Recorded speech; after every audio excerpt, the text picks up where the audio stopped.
各位朋友，欢迎收听收看呼吸机匠人频道。今天我们又有一位用户来到我们这个呼吸机匠人频道，我们跟他来简单分享一下呼吸机使用过程中的一个心得。我们在这里就简称他叫小张吧。好的，就是小张啊，就是简单说一下，就是你在使用呼吸机以前那个情况是个什么情况呢？以前天天在办公室上班，不管什么场合，有可能跟人家说着话，这个人就睡着了。跟人说话就能睡着啊？对呀。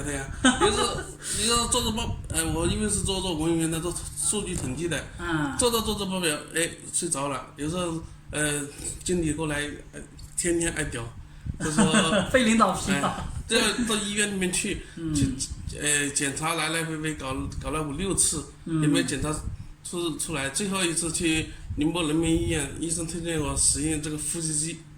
他说，当时就跑，应该是下午3点多钟跑到这5点钟，应该是5点钟。对，比较晚了。因为应该快下班了，那是老板特意在等我，这个确实是看。第一个晚上带回去睡，第一个晚上用了那个当时用的那个。就过去就是打呼噜就是很重是吧？那如果是这样，如果是人家都是小汽车的话，那就是简直用火车来比喻。这个小张说啊，他说如果别人是小汽车的话，他打呼噜就是火车一样的啊。就是小张这个体重的话有200斤吗？240多斤。有240多斤，是人比较胖的一个小伙子哈。就是说过去就是打呼噜特别重，也不知道这个白天经历是跟这个打呼噜有关系的，是吧？反正还有一个最大的一个特点。睡了1个小时，口干上厕所。每天晚上重复最少是6到7次到8次。这个上厕所这个问题呢，实际上在很多重度汗症患者中是比较普遍的。一般来说3到4趟，小张这边呢有5到6趟，这个确实重是蛮重的。那这样的小张，就是你带了呼吸机以后，感觉这个情况有没有好转啊？或者最大的感觉是什么样的？能跟大家讲讲吗？好，我当时第一个晚上拿回去就试戴，当时那个面罩还比较小，人比较胖，点比较大，还漏气比较严重。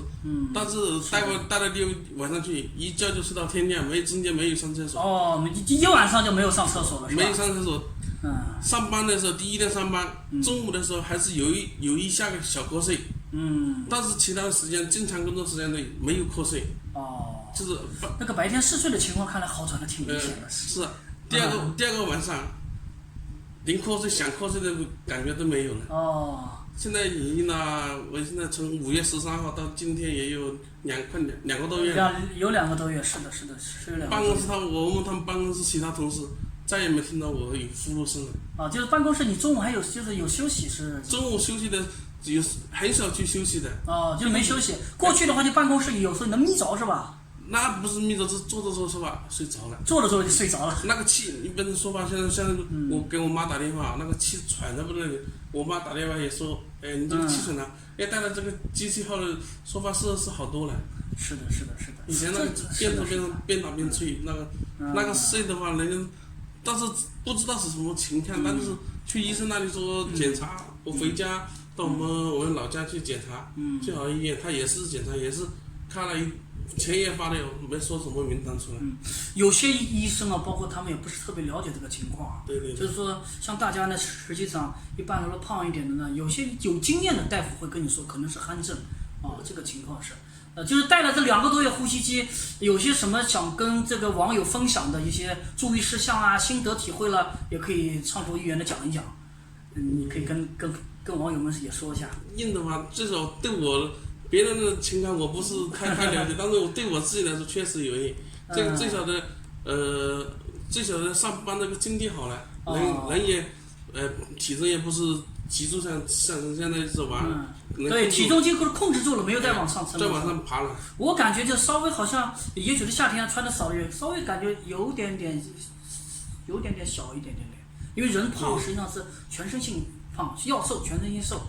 这个最近也。其实也可能是夏天的原因嘛，就掉了1-2斤，但是不明显。